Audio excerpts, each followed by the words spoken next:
क्या जम्मू कश्मीर में अब बहुत जल्द विधानसभा के चुनाव होने वाले हैं? हम सब जानते हैं कि 5 अगस्त 2019 को जम्मू कश्मीर से धारा 370 और 35 ए को हटा दिया गया, जिसके बाद हमारे जम्मू कश्मीर में डिलिमिटेशन भी किया गया। रीऑर्गेनाइजेशन एक्ट लागू करके यहाँ पर विधानसभा की सीटों को बढ़ाया गया, यानी कि कुल मिलाकर जम्मू कश्मीर में जो विधानसभा सीटें हैं जिन पर अब चुनाव होगा वो 90 सीट्स हैं और 24 ऐसी सीट्स हैं जिनको फिलहाल रिजर्व रखा गया है, यानी कि वो पीओजेके की सीट से कुल मिलाकर जम्मू कश्मीर में 114 सीटें हैं जिनमें से 90 सीट्स पर चुनाव होगा।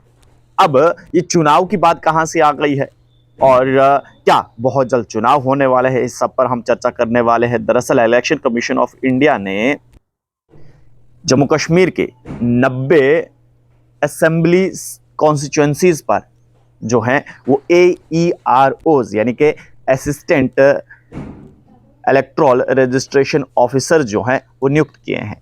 और इनका काम क्या होगा और इनको नियुक्त क्यों किया है, इस पर आज हम चर्चा करने वाले हैं। दरअसल जम्मू कश्मीर में जब से डिलिमिटेशन हुआ है 90 सीट्स जो हैं वो बन गई हैं। जम्मू संभाग की 43 और कश्मीर संभाग की 47 सीट्स जो हैं वो बनाई गई हैं। और इसमें अब देखने वाली बात यह है कि कौन सा राजनीतिक वो दल है जो आने वाले समय में जम्मू कश्मीर में सत्ता में आएगा। खैर वो तो चुनाव के बाद पता चलेगा। अब पहले मैं ये आपको जानकारी दूं कि ये AEROs जो हैं वो इलेक्शन कमीशन ऑफ इंडिया ने क्यों चुने हैं। ये वो लोग हैं जो अपने काम के लिए डेडिकेटेड हैं और आने वाले विधानसभा चुनाव में ये अपना अहम रोल जो है वो निभाने वाले हैं। और साथ ही साथ आपको हम ये भी बताना चाहेंगे कि 27 मई को इलेक्टोरल लिस्ट जो है वो जारी कर दिया जाएगा जम्मू कश्मीर का, और उसमें अगर किसी को किसी भी प्रकार की आपत्ति है तो उसके लिए जो है 6 मई से पहले जो है वो आप लोग अपना कोई भी अगर आपकी क्वेरी है तो वो इलेक्शन कमीशन को भेज सकते हैं। तो सबसे पहले मैं ये आपको बताना चाहूँगा कि जो असेंबली कॉन्स्टिट्यूएंसीज के लिए AEROs जो है नियुक्त किए गए हैं वो कौन कौन से ऐसे ऑफिसर्स हैं जिनको नियुक्त किया गया है। BDO हैं, CDPOs हैं, प्रोजेक्ट ऑफिसर्स हैं, डिप्टी रजिस्ट्रार हैं, असिस्टेंट ट्रांसपोर्ट ऑफिसर यानी कि ARTOs हैं, एंटी एनक्रोचमेंट ऑफिसर्स हैं, असिस्टेंट डायरेक्टर्स हैं, डिस्ट्रिक्ट पंचायत ऑफिसर्स हैं, डिस्ट्रिक्ट सोशल वेलफेयर ऑफिसर्स हैं, डिस्ट्रिक्ट माइनिंग ऑफिसर्स हैं, और भी ऐसे बहुत सारे ऑफिसर्स हैं जिनको AEROs के तौर पर नियुक्त किया गया है, चयन किया गया है। ये अब आने वाले समय में जब विधानसभा का चुनाव होगा उस विधानसभा के चुनाव में एक अहम रोल जो है वो निभाने वाले हैं। जिस प्रकार से मैंने पहले ही कहा कि जम्मू कश्मीर में जब से डिलिमिटेशन हुआ है तो जम्मू संभाग की 43 सीट्स और कश्मीर संभाग की जो है वो 47 सीट, कुल मिलाकर जो हैं वो 114 सीट्स हैं, जिसमें से 24 सीट जो है वो पीओजेके की हमारी रिजर्व्ड सीट्स हैं।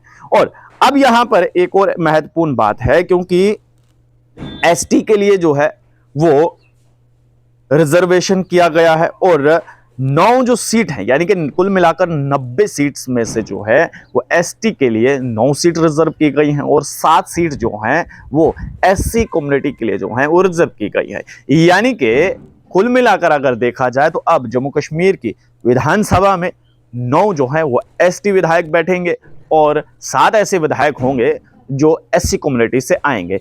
इससे अब होगा क्या? इससे होगा ये कि जो ST या फिर SC समाज के लोग ये कह रहे थे कि हमारी बात जो है ये नेता यानी कि वो जो जीता हुआ नेता है वो आगे तक नहीं पहुंचा सकता है या नहीं पहुंचाता है। अब वो दिक्कतें खत्म होने वाली हैं, क्योंकि कल को आप ही के समाज का वो शख्स जिसको आप चुनेंगे वो विधायक बनकर विधानसभा में जाएगा और आपके समाज की बात जो है वो बिना किसी झिझक के विधानसभा में रखेगा और आपको एक अच्छा नागरिक बनने में मदद करेगा। बहरहाल अब देखना यह है कि 27 मई को जो इलेक्टोरल लिस्ट जारी किया जाएगा जम्मू कश्मीर का, अगर उसमें किसी को आपत्ति है कि अभी ये होना चाहिए इसमें या फिर ये नहीं होना चाहिए, तो वो 6 तारीख तक यानी कि 6 मई तक जो है वो अपनी शिकायत दर्ज करवा सकता है। और साथ ही साथ आपको मैं बताऊं कि डिलिमिटेशन के बाद कुल मिलाकर 90 सीट्स और 90 सीट्स जो हैं उन पर यानी कि 90 कॉन्स्टिट्यूएंसीज पर जो है वो इलेक्शन कमीशन ऑफ इंडिया ने जो है वो AEROs जो हैं वो नियुक्त किए हैं, वो देखेंगे, वो जांच पड़ताल करेंगे। फिलहाल अब देखना ये है कि जम्मू कश्मीर में पंचायत के चुनाव भी होने हैं, जम्मू कश्मीर में जो है वो अर्बन लोकल बॉडीज के चुनाव होने हैं, क्योंकि समय अवधि जो है वो लगभग अब खत्म होने पर आई है। और जम्मू कश्मीर में सबसे अहम बात, विधानसभा के चुनाव होने हैं, जिसके लिए ये सब कुछ इलेक्शन कमीशन जो है वो कर रहा है। आप लोग देखते रहिए स्ट्रेट टॉक से। मुझे यानी देव ठाकुर को दीजिए इजाजत। धन्यवाद।